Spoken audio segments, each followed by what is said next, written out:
Well, we're here at the Insta Karma Lounge at the Cabin here at the Sundance Film Festival. I'm here with Brett and Brad, and their film is Jasper Mall, and I'm so glad we connected because I've been telling my co-hosts, like, we got to get you guys in here because it's such an important topic to me. I'm Generation X, right. And the mall near my house, when I started in junior high, and I worked there in high school and in college, but this is an important story. It's like how the malls are dying around this country, and I know so many people who do these YouTube videos where they're going through their malls with their childhood or in their communities, and they're just being ravaged, and now they're just eyesores, and so tell me about your journey on what's happening to our malls. Well, for us, we found this one specific mall, Jasper Mall in Jasper, Alabama. And it looked just like the malls of our childhood. It hadn't been remodeled since the early 80s. And so we knew we liked it aesthetically. We went out there and spent a few weeks in the mall meeting the people who were there, the caretaker and some other patrons of the mall, and also people who had stores in the mall, and just thought it would make an amazing story to just follow those people and be there for 8 months. So. And was there any kind of permission you needed to shoot inside the mall? Because every time I see these videos, aren't they trespassing, or have they just been abandoned?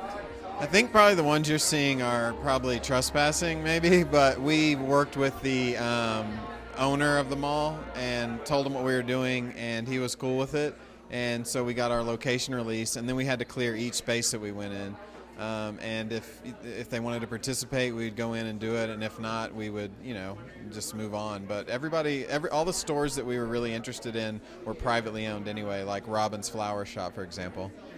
Was there any kind of what was the point of your film? I mean, what was the angle? Was it how online or has changed shopping, or how millennials aren't using the malls like I did when I was a kid, or maybe repurpose these malls? I mean, or the future of it? I mean, there's so many ways to approach your documentary. So what did you decide on?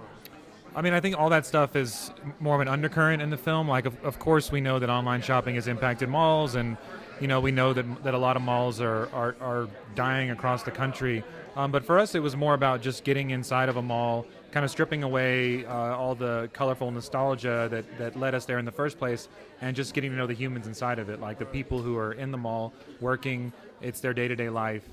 And really see what that looks like, because you don't see what that looks like in the mall tour videos you mentioned. People just go walk around malls and they're like, oh, look at this, things are crumbling, or oh, look at how retro this is. But for us, it was like, who are the people inside? So Jasper Mall still is active. Oh yeah, it's there. But is it the writing on the wall? I know, because the mall in my neighborhood, it says Sears left, JCPenney's about to be next, the Dillard's is now an outlet. I mean, the mall that I knew for decades is just slowly dying. So. Yeah, absolutely. Yeah. I mean, it's definitely struggling, for sure, as you can see. I mean, several stores left while we were filming. But Mike, the caretaker, is still trying really hard to revitalize the mall by having a carnival in the parking lot or quartets in the food court. So he's trying to get things, he's trying his heart out to get business back, and maybe that means local businesses instead, because malls in areas that have a high population, they can kind of convert their malls into outdoor spaces and make it kind of hip and cool. Churches are moving into some of them, I've heard too. Yeah, and Amazon out fulfillment centers are buying abandoned malls.